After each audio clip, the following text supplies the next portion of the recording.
Kembali lagi bersama kami, kita semua tahu bahwa Indonesia masih berjibaku menghadapi koruptor yang terus merajalela merongrong kekayaan negara kesatuan Republik Indonesia. Maka dari itu tidak jarang ketika ada usulan-usulan ekstrim yang memang bersifat untuk memberatkan hukuman para koruptor tersebut. Salah satunya apalagi kalau bukan hukuman penghilangan nyawa. Pada saat ini di era kepemimpinan Presiden Prabowo Subianto telah berhasil terbongkar beberapa skandal mega korupsi yang merugikan negara sangat-sangat fantastis rekan-rekan. Contoh kasus Pertamina Patraniaga yang ditaksir kerugian negara mencapai 1.000 triliun. Bahkan Ketua KPK dan Kejaksaan Agung membuka peluang terkait hukuman penghilangan nyawa bagi para koruptor, apalagi kerugian negara yang ditimbulkan dari tindak pidana tersebut sangat tinggi, maka dari itu KPK dan Kejaksaan Agung satu suara untuk bisa menghukum penghilangan nyawa bagi para pelaku yang memang terbukti melakukan tindak pidana korupsi. Namun, di tengah kita mendukung Kejaksaan Agung dan Komisi Pemberantasan Korupsi, salah satu partai politik di Indonesia yang pada saat ini kadernya menduduki Ketua DPR RI justru menolak untuk hukuman penghilangan nyawa bagi koruptor yang memang diwacanakan oleh pemerintah. Bahkan pada saat ini mulai direkonstruksi oleh Kejaksaan Agung dan KPK. Karena kita tahulah bahwa kasus korupsi ini sudah tidak bisa ditoleransi. Namun PDI Perjuangan memiliki pandangan lain. Untuk hal menyangkut dengan kehidupan seorang manusia, kita harus hati-hati karena kita bukan pemegang kehidupan atas orang per orang. Kita harus merawat kehidupan, ujar Hasto, Sekjen PDI Perjuangan yang terang-terangan menolak hukuman penghilangan nyawa bagi koruptor. Dan hal ini memang dilansir langsung dari CNN Indonesia dalam artikel yang berjudul PDI Perjuangan tolak hukuman penghilangan nyawa bagi koruptor, kita harus rawat kehidupan. Betul sekali, harus merawat kehidupan. Sesama makhluk kita benar-benar harus saling menghargai dan harus saling menyayangi. Namun, ketika koruptor, beda lagi urusannya. Karena memang kita sebagai penegak hukum misalnya, tidak mungkin memberikan hukuman kepada seseorang jika seseorang atau individu tersebut tidak melakukan pelanggaran. Tentunya KPK dan Kejaksaan Agung memiliki wewenangnya tersendiri untuk menetapkan seseorang sebagai tersangka atau tidak. Karena kita tahu bahwa dalam penyelidikan kasus Hasto pun KPK sudah kurang kooperatif apa rekan-rekan. KPK benar-benar menempuh semua upaya hukum yang berlaku. KPK diajak gugatan pra-peradilan, oke. KPK menetapkan tersangka apa langsung sekonyong-konyong tersangka? Tidak rekan-rekan. KPK melakukan penyidikan, pengembangan penyidikan, pemanggilan Hasto sebagai saksi terlebih dahulu, kemudian sudah ditetapkan menjadi tersangka pun Hasto tidak langsung ditahan, melainkan KPK melengkapi terlebih dahulu bukti-bukti yang memang harus perfect dalam melakukan penahanan. Apalagi dalam ranah ini adalah Hasto yang sangat sensitif sekali. Kita semua tahu bahwa PDI Perjuangan memang menunjukkan sikap yang kurang tidak suka dengan KPK dan menyebut bahkan ketumnya bahwa KPK kurang kerjaan, hanya mengurusi Hasto saja. Namun ini kan sudah dijelaskan oleh KPK dan langsung kita lanjutkan pembahasannya. Jaksa Agung, Kapolri, BPKP, KPK, silakan. Ternyata saya menemukan negara kita sangat-sangat kaya. Tapi kita harus introspeksi diri. Selalu saya katakan, kita harus berani introspeksi diri, mawas diri, dan kita harus berani menegakkan kebenaran. Saya selalu mendekati dengan cara yang saya ingin kerukunan. Tapi kalau maling nggak usah diajak rukun.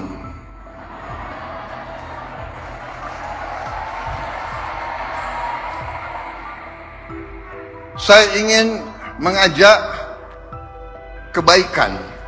Saya mau mendekati dengan baik. Ya, saya katakan sudah 100 hari. Mbok sadar, mbok bersihkan diri. Iya kan? Hai koruptor-koruptor yang kau curi ya mbok kembaliin. Untuk rakyat, kalau malu-malu nanti kita cari cara yang gak malu.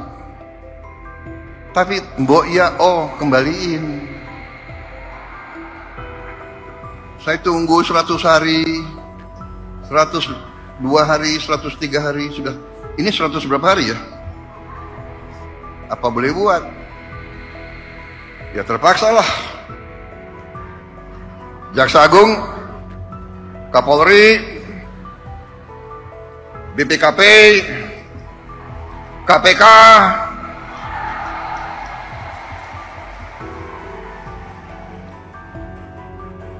silakan. Kalian udah tahu kan Pak Prabowo di demo Indonesia Gelap, padahal belum ada 1 tahun. Kok bisa nih? Ini dia.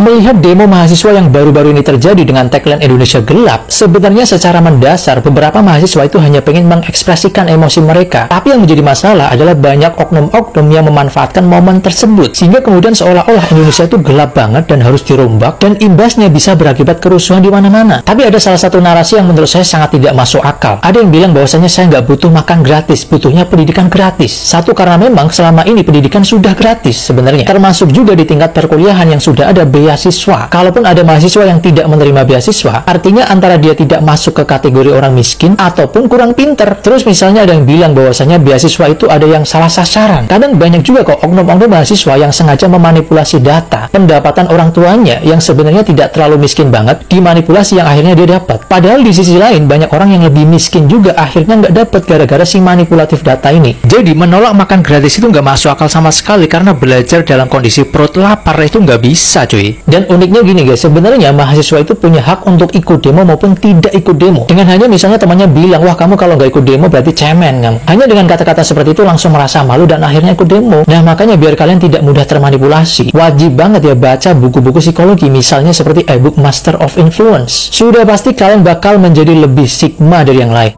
Saya tidak mau negara ini kalah dari koruptor. Negara ini harus menang. Kasih informasinya kepada siapa? 8 miliar ya dari uang pribadi saya, dan saya ingin negara menang terhadap koruptor yang namanya Harun Masiku. Menangkap Harun Masiku 8 miliar. Wah, hebat orang kaya. Lebih kaya dari KPK ya. Melebihi anggaran KPK dia punya. Saya cuma mau bilang gini, Ara sebelum masuk PD Perjuangan bukan siapa-siapa dan bukan apa-apa. Setelah di PD Perjuangan jadi anggota dewan, lalu kenal sama konglomerat, akhirnya kaya raya. Dari orang biasa punya rumah di Menteng, aja gile kan? Karena pongah, kuasa, duit banyak, power ada, presiden di belakang, keluarlah ucapan-ucapan seperti ini. Tapi kan pada Ara teruslah sombong, kami bahagia kalau Anda tetap arogan. Merdeka. Pernyataan siapa yang bisa memberikan informasi atau menemukan Harun Masiku, Anda kasih 8 miliar uang pribadi. Ya. Hadiah 8 miliar itu serius? Serius. Uangnya siapa itu? Saya. Dari mana uang itu? Usaha. Anda punya usaha apa sih? Usaha saya investasi cukup lumayan lah. Ada investasi di bidang pertambangan, ada restoran, ada di bidang keuangan. Ya, seperti itu. Kita juga ada transportasi. Oke, kalau orang bertanya, Ara itu kekayaannya berapa itu ya? Laporan harta kekayaan penyelenggara negara nih, Anda ngisi ya? Ya kan 5 tahun lalu terakhir, 2019. Oke, kalau di sini kan 82 miliar 800 juta sekian lah. Ya. Tapi banyak orang bilang nggak, Ara itu lebih kaya dari itu. Jadi Anda nggak mengisi LHKPN ini dengan jujur ini berarti ya? Jujur dong, itu kan tahun berapa? Oke, jadi sekarang kekayaan Anda berapa? Udah berlipat-lipat ya? AS tahun 2018-2023 khusus terkait dengan penggeledahan adalah sebagai berikut. Bahwa penyidik pada jajaran Jampitsus sudah melakukan penggeledahan yang keempat sejak adanya surat perintah penyidikan terhadap perkara ini, dan itu kita sudah rilis. Penggeledahan yang ketiga itu dilakukan tadi malam di 7 tempat berbeda, yaitu rumah masing-masing dari para tersangka. Ya. Jadi ada yang di Taman Bintaro, ada yang di ruangan kantor di Kecamatan Gambir, ada yang di rumah di Kecamatan Pondok Aren, ada yang di daerah Cimanggis, ada yang di rumah dinas di Cilandak, ada rumah yang di Kebayoran Lama, dan ada rumah yang di Kelurahan Cipete Selatan. Apa yang didapat dari penggeledahan kemarin, semalam, ya, antara lain adalah tentu penyidik menemukan berbagai dokumen dan barang bukti elektronik berupa handphone dan laptop. Sama halnya seperti penggeledahan yang dilakukan sebelum penggeledahan yang ketiga ini. Secara substansi tentu kami belum bisa sampaikan karena itu akan dipelajari, didalami, dikaji oleh penyidik setelah data-data yang ada di dalamnya akan dibuka. Nah, tentu dokumen juga ini akan dipelajari karena dokumen terkait dengan berbagai regulasi dan barangkali ada suratan-suratan kebijakan di sana. Nah, ini juga akan dipelajari secara seksama oleh penyidik. Namun selain itu, semalam juga penyidik menemukan uang 20 lembar mata uang pecahan $1.000 Singapura. Kemudian ada 200 lembar mata uang pecahan $100 Amerika dan 4.000 lembar mata uang pecahan $100.000 dengan total 400 juta rupiah. Penggeledahan ini akan terus berkembang dan seperti yang sudah kami sampaikan dari sampaikan Direktur Penyidikan tadi, penggeledahan sedang dilakukan saat ini untuk penggeledahan yang keempat kalinya. Tentu di tempat yang berbeda, ya. Penyidik sekarang sedang melakukan upaya penggeledahan dan ini masih berlangsung karena dimulai tadi sejak pukul 12, sekira pukul 12, dan ini masih akan memakan waktu yang begitu lama, ya. Di mana dilakukan penggeledahan? Yang pertama di Plaza Asia lantai 20, Jalan Jenderal Sudirman. Kemudian yang kedua di Jalan Jenggala 2, ya, di Kebayoran Baru.